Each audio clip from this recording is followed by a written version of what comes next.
Hello, friends. Robert Bevan here, author of the Caverns Creatures series of comedy, fantasy novels, and short stories. With me is Sam West, and today we're breaking down our picks for the top 5 and one worst uh, second level cleric spells. Yay! Uh, So how we finally get some good ones. some did you have an easy time with this one? Actually, yes. I got the first. I want to say the first 3 picks were pretty easy. Mhm. 4 was okay. 5 was tough.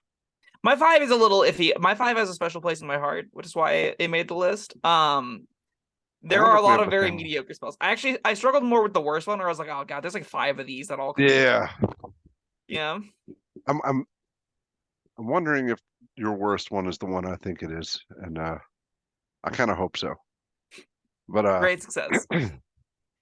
So like all the other cleric spells, so these are prepared, which means clerics, you can pick and choose these as you go and as you like. Something I've kind of forgot to mention on the prior ones, domain spells are a big mechanic in the cleric class, and they're just free spells that you have prepared, and they're often off the cleric spell list. Those are often going to be some of the best spells you get access to in a lot of the cases of the subclasses. Like light domains has pretty robust damage options. Trigger domain gives you a lot of sneaky, stealthy stuff. So while these second level spells are like every cleric ever could consider them, yeah, this is probably the top 5, like across all the domains, across all the playstyles, across being a martial character or a ranged caster character or a healing support. All of those characters probably can get use, I would think, out of our top 5 is pretty easily, and can prepare them pretty regularly and be happy with it. And then you can take like the more silver bullety niche stuff whenever you know you need it, because prepare casters have that luxury. I thought about including domain specific spells, but that would have been, I don't know. It doesn't feel like within the spirit of these lists. I think they're more like subclass features. They're like little bonuses that you get because they're always prepared. You don't get any choices of them. I think these lists are valuable as these are options that you get to pick from. And these are recommendations of what ones you should pick. And if you picked a domain already, those are just there. They're not an option anymore. They're not the best of the best. They're just things that you have now. So I think there's And a also, I pretty large mean, difference.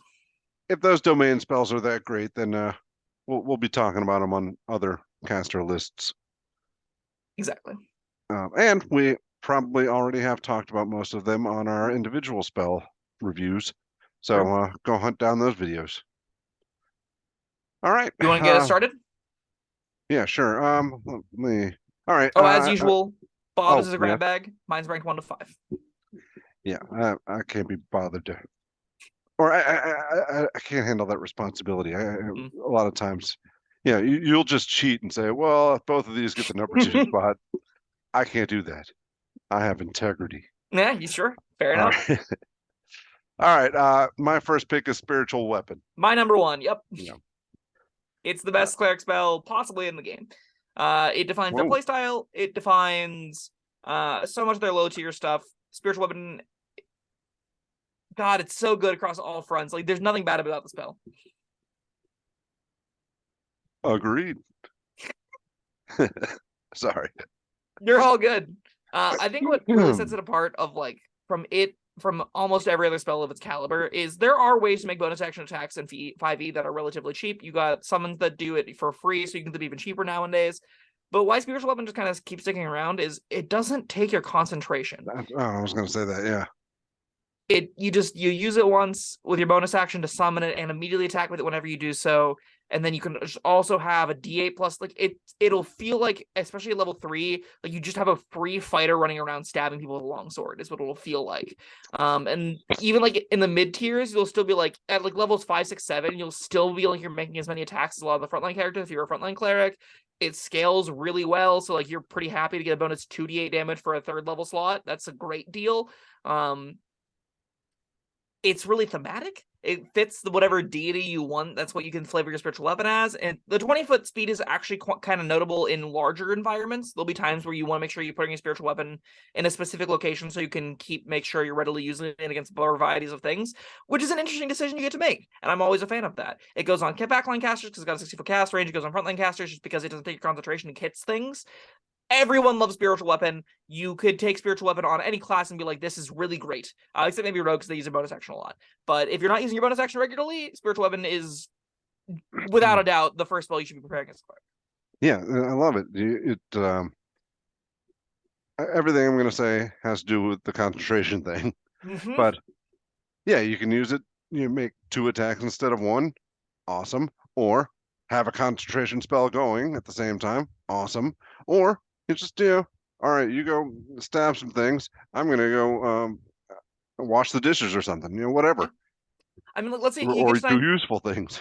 getting to 9th level and having a Celestial flying around killing people with summon Celestial, and then also just having your bonus action to be smashing things, you can just have 3 different areas under control with next to no issue as a single character. Or one foe having a really bad day. Yeah, exactly.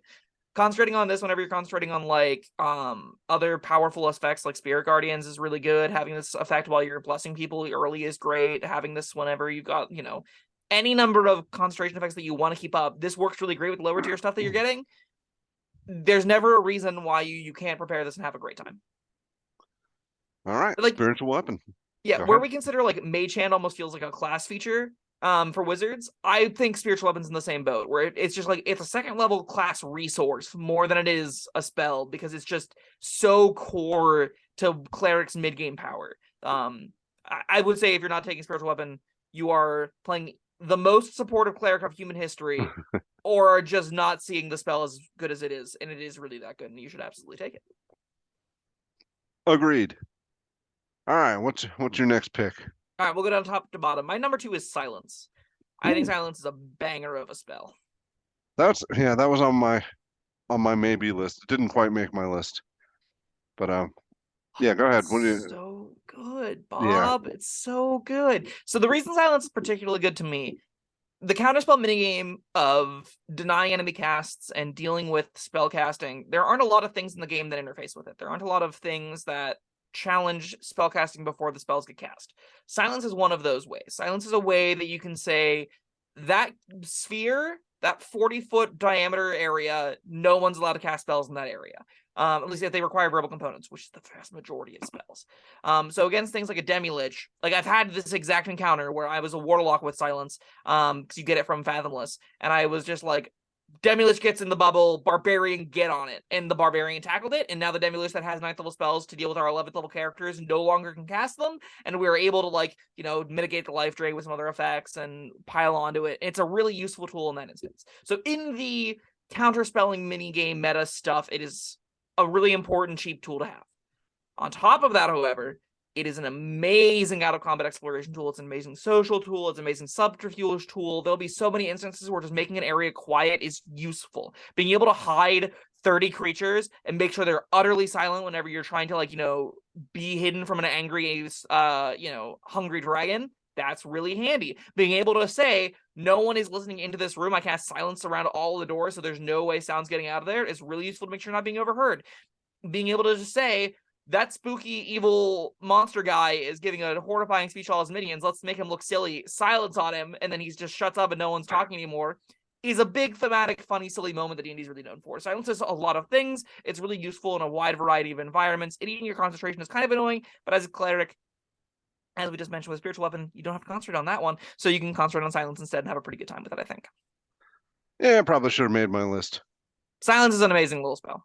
Looking at the other choices, I should, definitely should have been, but it was not. Listen, you thought other spells were better. Like what? What else did you think No, was good? I didn't think other spells were better. I just didn't think about silence enough. So I also think it's innocuous, right? I think that's a point to silences, like why don't people necessarily take it?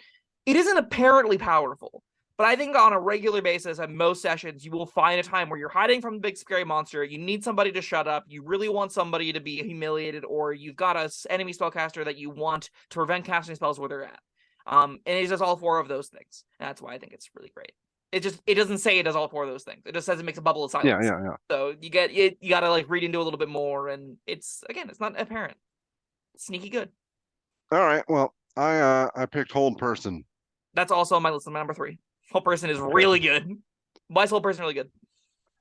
Because it holds persons. No, we discussed this on the Hold Person video. It's what was the effect? Paralysis? Yeah. Yeah. So you hold person, that person's dead. Correct.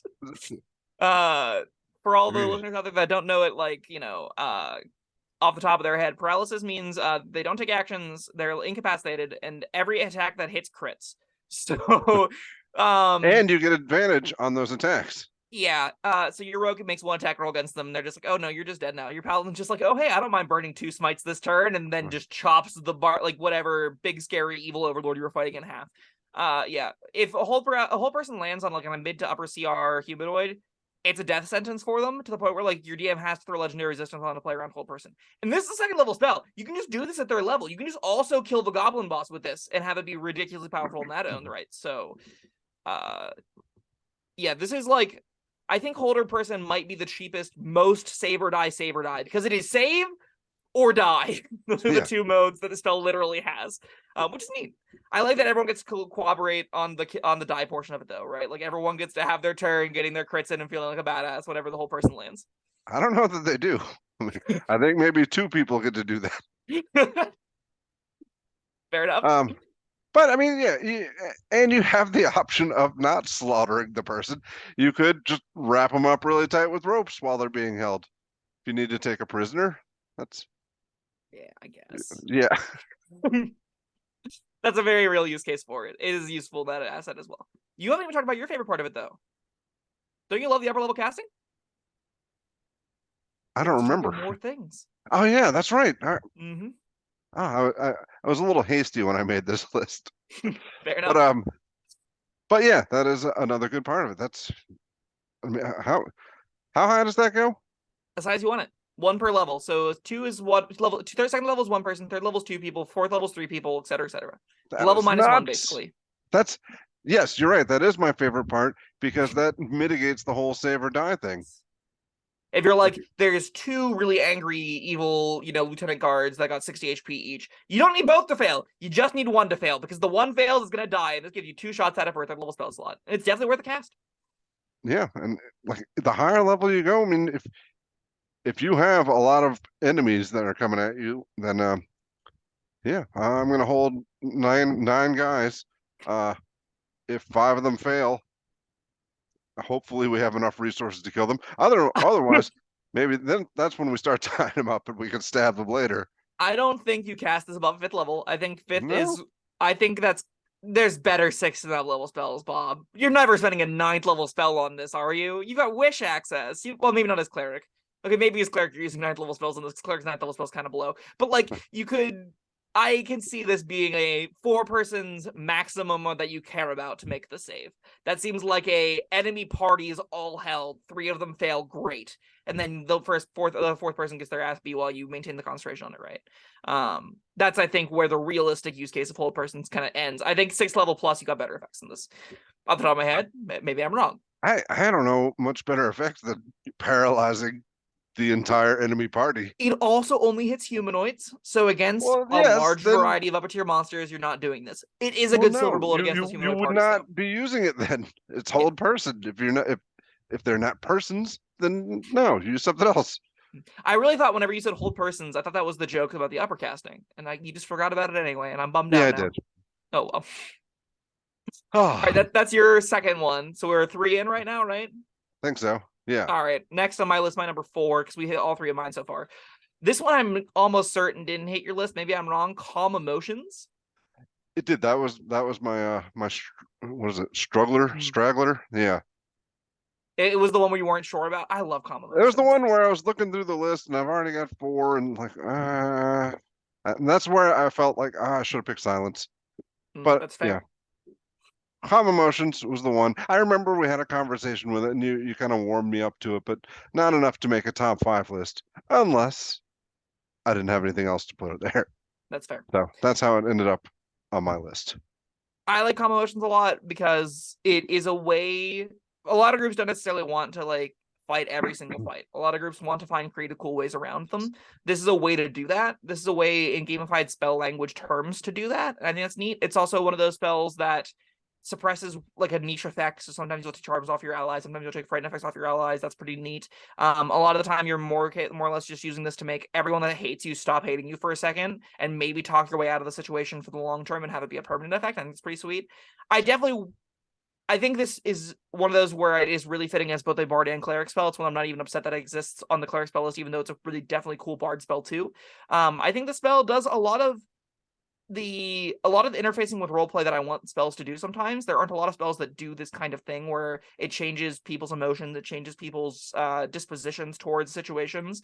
I think the game could use more of these, and whenever I have an option to take calm emotions, unless I'm at a group that like every character is built to kill things in combat, I'm pretty regularly taking calm emotions or seeing players in those tables take calm emotions because it makes a lot more sessions that are more roleplay heavy and favoring the kind of gameplay that that group likes, and having spells that facilitate that gameplay is pretty good, I think.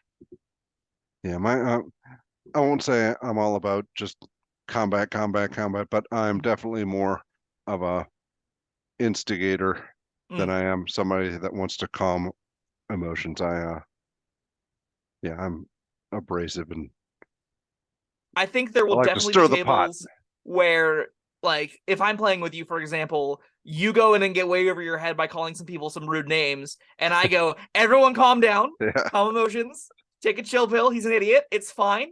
We'll talk this out. I think that's a fun dynamic to also build at the that table. So I works. think I, it I works. like that. I can, Yeah. I can be irresponsible, and I want somebody else to have calm emotions. And I think that that'll lead to a lot of really fun character dynamics. It'll lead to a lot of really fun, like, sometimes the fight still happens because you're still being an idiot or someone else is being an idiot. It'll be a lot of really fun hijinks moments that'll get the party conflicted within themselves. And you have the one responsible adult cleric trying to keep things under control. It's a very fun little minigame to have. I'm glad the spell exists. And yeah, that's your favorite part. The part I like about the spell is uh,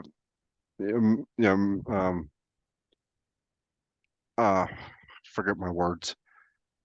Fixing the those conditions. Just be like, no one's afraid anymore. Get back in there and kill the dragon. Yeah, No one's charmed anymore. Those effects of the Fae are gone. All that's yeah, pretty neat. especially that charm. Yeah, it can be a silver wold against some niche effects. I've never, ever, and I cast the spell a lot personally, and have seen players cast it a lot. I've never seen someone use it to suppress the charm or fear effects, but it definitely is here, technically speaking. And I'm sure some people have gotten some mileage out of it. Suppress. That's the word I was looking for. Okay. That's my number Calm 4. Hit me with emotions. yours. All right. Let me find my list again. Here it is. All right. Aid. Did Aid not make your list? It was close. Aid did not quite make my list. It probably should have, but it's so boring. It is. I know. But it is. It was 5 hit points on up to 5 people. Is that right? Yeah. That's a lot of hit points. I mean, at lower levels. I think And I think it was 10 hours long or something ridiculous. 8 hours. It lasts forever. 8 hours. Yeah. Okay. We talked about this in the Aid video. I think this is one of those spells that gets better when you can upcast it affordably. I think this is the kind of spell where, like, I'm a cleric, I'm not spending all my second and third level spells. I'll cast a third and second level Aid to give everyone a free 15 HP, which shrugs off an extra hit from all the monsters, which is a free potential round of staying up, right? And anything that gives you extra free rounds in combat has a potential to be very good. I don't know if second level like, if you're a third level character and you're picking your cleric spells for the first time, are you ever preparing Aid? Probably not. Yeah, is because 5 bonus hit points enough for one of your 2 spell slots? Would you rather use those on spiritual weapons? Yeah, well, that's not to say it's a bad spell. It's just a spell that you, I think, care about more later in the game. Benefits the clerics are prepared casters, so you can just be like willy-nilly long rest. Okay, I've got 3 spell slots I didn't use last time. I'm taking aids this time, or even like, aid everyone before a short or a long rest again, just in case you get ambushed. There's no reason not to do it. All those kinds of little features make the spell meaningfully better. I think probably past 9th level, this is an easy spell that you always prepare, and then you just sink like 3 spell slots into per long rest. Especially if you're doing like big one-shot, big kind of fights and stuff, because it's just a ton of free HP and you're not using all your spell slots anyway. If you're ever using all your spell slots, the spell becomes quite a bit worse, I think. But it's still free HP. I take it back. I can see myself using this at 3rd level. Really? I mean, you're effectively doubling the hit points of your entire party all 5 day. is not. So wizards aren't even doubling their HP. They're getting 50% more HP because they're sitting at like 11 HP right now. All right, not doubling. 16. All right. Let's not be hyperbolic like I always am. Yeah, I mean, all right, not doubling, but getting the highest percentage you'll ever get from this spell. That's fair. That it is definitely like the hit points will be at their fattest. Like they'll be the most per attack at that tier. The problem is D&D 5th edition gave everything starting out d6s plus mod damage to their attack rolls. So like you're already hitting above this most of the time. This will still mitigate like on attack, but it's not scaling particularly well just because of how monsters are built. Which is, you know, if you're against how I tend to run really low CR monsters and how I wish we would see more people start to make low CR monsters. For level 1, 2, and 3 encounters, things that deal 1 and 2 points of damage should be very commonplace. There should be encounters where things have to hit 5 or 6 times to drop somebody simply because it'll make the game feel less volatile and more like you have dynamic and exciting fights. Because those don't really exist in the like monster manual and a lot of the expanded books, because a lot of the low CR stuff still hits like a truck. The 5 HP feels like it's still not enough to me. It is, like, I will agree that it is at its fattest at 3rd level. That is where things have the lowest amount of dice, which means they're going to eat the most number of attacks. Once you start getting like 2 or 3 instances of them stacked up, those when I think starts to actually make a difference. Also, these are not temporary hit points, so you can stack something else on top of it. Yep, that's neat. A really big boon to it. 8 is a great spell. I don't know if it makes my top 5, but you've kind of convinced me maybe this is worth casting at 3rd level sometimes. I never would because I don't want to spend a spell slot only giving people HP. But if as far as spells that give HP goes, this is probably the best at its tier. All right. What's next for you? My last one is this is probably has no business being on this list, but I have a really special attachment to Zone of Truth. God, I love Zone of Truth so much. I thought that was going to be on your list. Yeah, it's fun. It is useful. It leads to conflict. It's such a great little cleric tool for making everyone sit down and shut up. We're having an adult conversation about this Zone of Truth. That is what this spell kind of does. I've had parties where, you know, there'd be rogues and sneakies and bards and stuff doing some shady nonsense. So our cleric every week would be, all right, everyone sit down, get in and fail to save. It's Zone of Truth Fridays. We're airing out dirty laundry. No one's allowed to get mad. We're just going to be honest with what we did this week. And that kind of dynamic, I think, is really fun. It's great at interrogating people. It's great at navigating social circumstances. It's great at, like, if you have a big climactic set piece around a negotiation, around warring factions, around big bosses coming together to do some things, and you're on one side of them, having access to Zone of Truth is very useful. I think this spell is one of those cleric tools that no one else really gets, and I'm glad about that. This is like a defining way cleric interface with the world is with morality and justice and the infallible truth, right? This is very much in that wheelhouse. I mean, that feels paladin-y to me. I think paladins are more like kill someone with a greatsword, but because it's what I've seen paladins do for a very long time. So, I think they're allowed to get angry, because don't give me that. How could you do that knowing that we have Zone of Truth Fridays? It's like someone steals from the fridge at work, and they're just like, we're going to talk about this. Everyone's going to find out, and you took the burrito anyway. How dare you? Because that's the quality of evils that the party was committing. Yeah. I love Zone of Truth. I think this is a great little spell. I probably overrate it. There's not a ton of your average adventuring day. You're not casting Zone of Truth. I still think it's none really of what you brought up is what people use Zone of Truth for. What do you use Zone of Truth for, do you think? I don't, but I'm thinking interrogations and stuff. Those are hard, right? Because they can just shut up. You know, what you're doing is truthful out of them, and like you can threaten them with violence and stuff still, but like they could just be like, nah. Yeah. It's fine there still too. It's not amazing, but it's fine. Yeah, it didn't make my list. What did? What's your last one? You have one more, right?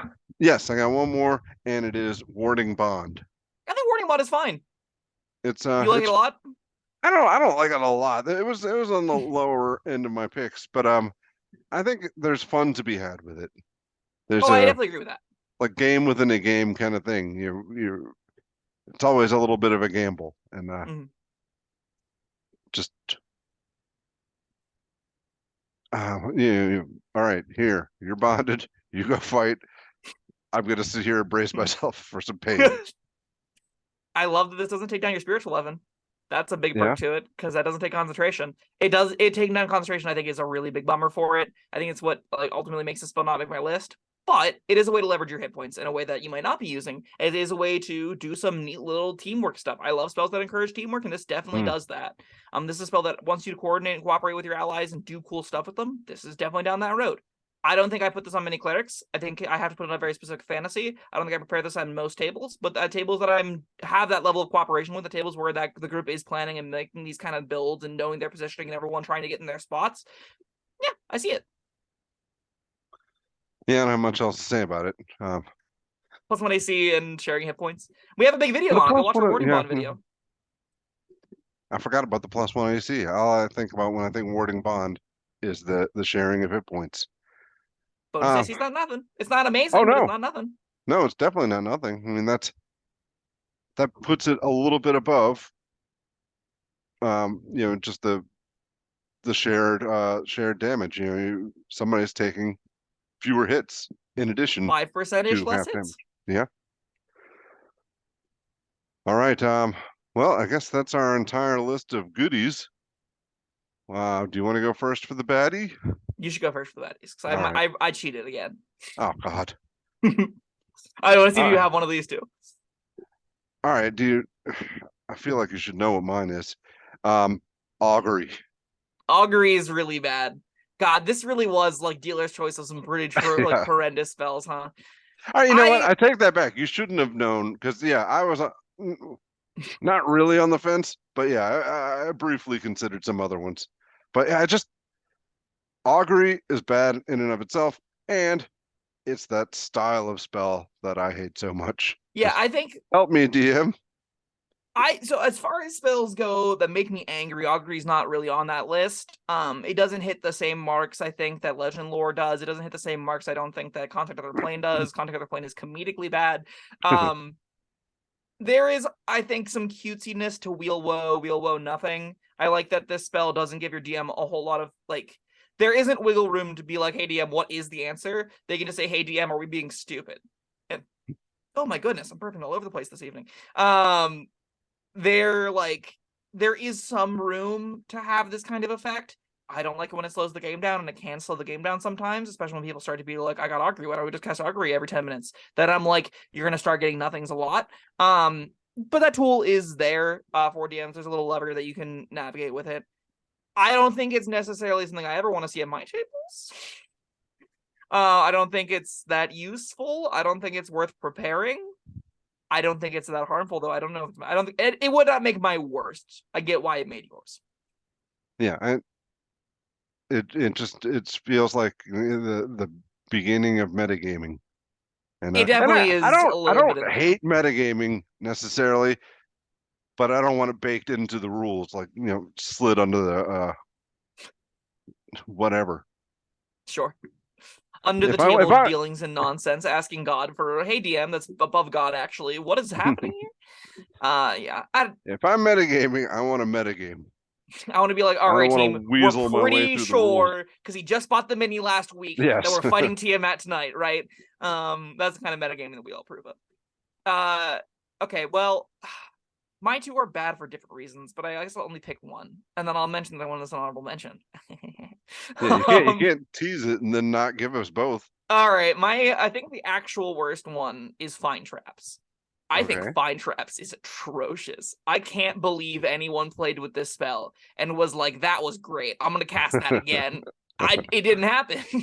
It just didn't. It's an 120 foot. Are there traps here? Oh, yeah, that's the one. Because it doesn't even find traps. No. It doesn't find traps. It just lets you know if there's a trap in the area. Feet of you. Yep. And like, if you're in a situation where you're like, maybe I should cast Find Traps, maybe you shouldn't and just should look for traps because it's functionally exactly the same. The choices you make before and after casting Find Traps will not change whenever before or after you cast it. You'll still, if you're like, oh, I wasn't going to check for traps here anyway. I guess I'll cast Find Traps. No, you were gonna walk right into that trap. Or, oh man, this is a catchy environment. We should look for traps. That is just doing what Find Trap does, but actually. And there's no reason to waste a spell slot on confirming an idea. Just look for the traps. Just do the mini game. Just do the DM's puzzles. Don't take a spell that asks your DM, "Did you put a puzzle here?" Because it's useless. And it's tied for my worst cleric spell that I think is the worst. And, that's your rogue's responsibility. That's so many. Your ranger can help with it. Your rogue can help with it. Anyone with a good investigation score can do this. You can just have your people engaged in exploring the world and be like, "Hey, what are those odd corpses laying over top of that weird panel? That looks suspicious." You don't need the cleric to be like, "Ah, yes, let me see if there are traps nearby." No one's ever cast a spell and been happy about it. My other one, my honorable mention, and the only reason I'm going to say this one is because I have not once in all of my time DMing, despite it being a ritual spell, seen someone cast Gentle Repose. I ran a game in a zombie apocalypse, and no one cast Gentle Repose. I can't fathom this spell has ever been cast and is ever good. I don't know. I kind of disagree. I think if you don't have what's it called? Revivify handy, but you don't want to cast like a higher level spell to get your buddy revived, put him on ice for 10 days. Bob, when are you walking around past 5th level without preparing Revivify? I don't know. I'm just saying yeah, all right, yeah, that's a good argument. However, maybe you already cast it. And so you needed 3 casts of Revivify for the day? No, you have to prepare this. You have to choose to take this. You have to be ready to say, in case I run out of spell slots for the spell that brings people back from death, I'm going to prepare a backup spell in case people die. You are only ever preparing one spell in case someone dies, ever. And that is the spell you just said. What was it? Revivify. Yeah, that one. You aren't like if you're 3rd level and you're picking up your 2nd level spell slots for the first time, you're like, well, I got 4 first level spell slots, 1 for mostly those, and I get 1, maybe 2 2nd level spell slots. You're telling me this is competing with your 2nd level spell slot preparation? No, I'm not telling you that. Thank you. No one's ever cast Gentle Repose. No one ever will. Oh, all right. Well, there's some really bad ones in here. There are 3 or 4 that we didn't touch on that I was like, we could talk about that. I thought you were gonna do oh yeah, well, that one. But I thought you were gonna pick Continual Flame. We definitely could have picked Continual Flame. We could have picked I like that one. That one's pretty bad. I like Continual Flame. It's what? It's nothing. It's a torch. It's not a torch. It is a robe that you put her on and scream, and roll around on the ground in a crowd. But no. We haven't done a Continual Flame video. Continual Flame sometime. At least it's flavorfully fun. The other spells that we talked about that I have very little bearing on anyone's character sheets and shouldn't be taken, probably. There really are just 6 very much so. God, these spells are awful. And then 3 or 4. These are pretty exceptional cleric spells. And then there's maybe a handful of mediocre ones. There's so far and few spells that I'm like, yeah, this is fine. I could have talked about Prayer of Healing as my worst healing spell, because I will fight that Prayer of Healing isn't ever worth casting either. There's so many bad cleric spells. There's so many. I don't think any of them are worse than Find Traps. I think Find Traps probably deserves the trophy. But Gentle Repose is definitely a contender. I think Augury is also quite bad. So yeah. All right. Well, that was level 2 cleric spells. Viewers, I am curious what you thought about our picks, and what's your list? Top 5, one worst. Always looking forward to seeing them. They always are like, that's on your list. You made that spell good? How? You don't think Cold Person's playable? What? I love them. I love those moments. Yeah. How could you not love Augury? There's got to be an Augury lover out there somewhere. It's sure, thematically cute. There's people that are always going to be like, no, I love this spell. No, and that's all right. I want to hear the person defending Find Traps. Okay, you're right. Never mind. So that person doesn't exist. All right. I guess we'll find out in the comments. All right. Well, thank you, and stay tuned for level 3 cleric spells, and go back and watch all the other. Well, we did wizard spells before. We've got cleric cantrips and level 1, and we'll have more in the future. All right, see you then. Thank you, Sam, and thank you, everyone, for joining us. So long. Thank you for watching.